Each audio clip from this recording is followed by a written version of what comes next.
जाणून घ्या ज्येष्ठा कनिष्ठा गौरीची कथा। आता महाराष्ट्रातील अनेक घरांमध्ये मंगळवारी ज्येष्ठा गौरीचं आगमन होणार आहे। काय आहे ज्येष्ठा आणि कनिष्ठा गौरीची कथा, जाणून घेऊयात। आता महिलांची लगबग सुरू झाली आहे ती ज्येष्ठा गौरी आगमनाची। ज्येष्ठा गौरींना विदर्भात महालक्ष्म्या म्हणतात।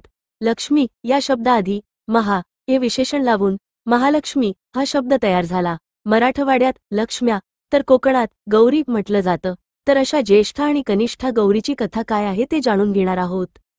समुद्र मंथन या लेखात सांगितल्याप्रमाणे मंथनातून श्री महालक्ष्मी आणि त्यांची बहीण श्री अलक्ष्मीचा जन्म झाला। श्री महालक्ष्मी म्हणजे येणारं धन आणि श्री अलक्ष्मी म्हणजे येणारं धन जे खर्च होतं। याप्रमाणे लक्ष्मीची थोरली बहीण अलक्ष्मी ही देखील पूजनीय आहे। समुद्र मंथनातून अनेक रत्नांबरोबर लक्ष्मी हे रत्न निघालं। साक्षात श्री विष्णूने श्री लक्ष्मीचा पत्नी म्हणून स्वीकार करण्याचा निश्चय केला। त्यावेळी आपल्या ज्येष्ठा भगिनीचा विवाह अलक्ष्मी झाल्याशिवाय आपण विवाह करणार नाही असं श्री लक्ष्मीनं सांगितल्यावर विष्णूने तिचा विवाह एका तपस्वीशी लावून दिला। श्री विष्णूने दिले 3 वर। श्री अलक्ष्मीच्या उपद्रवी अवगुणामुळे तो तपस्वी वनात निघून गेला। तेव्हा श्री अलक्ष्मी अश्वत्थ पिंपळाचे झाड वृक्षाखाली रडत बसली। तिथून श्री विष्णू जात असता त्यांनी तिला रडताना पाहिलं।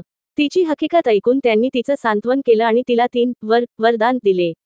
पहिला वर, जिथे भक्तीचा अभाव, आळस, व्यसनाधीनता, नास्तिकता, अधर्म असेल तिथे तिने वास्तव्य करावे। दुसरा वर, शनिवारी अश्वत्थास प्रदक्षिणा घालणाऱ्यास तिने पेढा देऊ नये। तिसरा वर, दरवर्षी भाद्रपद महिन्यात ज्येष्ठा नक्षत्रावर तिची पूजा केली जाईल। तेव्हापासून ज्येष्ठा लक्ष्मीपूजनाच्या दिवशी लक्ष्मी व अलक्ष्मी या दोघी बहिणींची पूजा केली जाते अशी आख्यायिका आहे।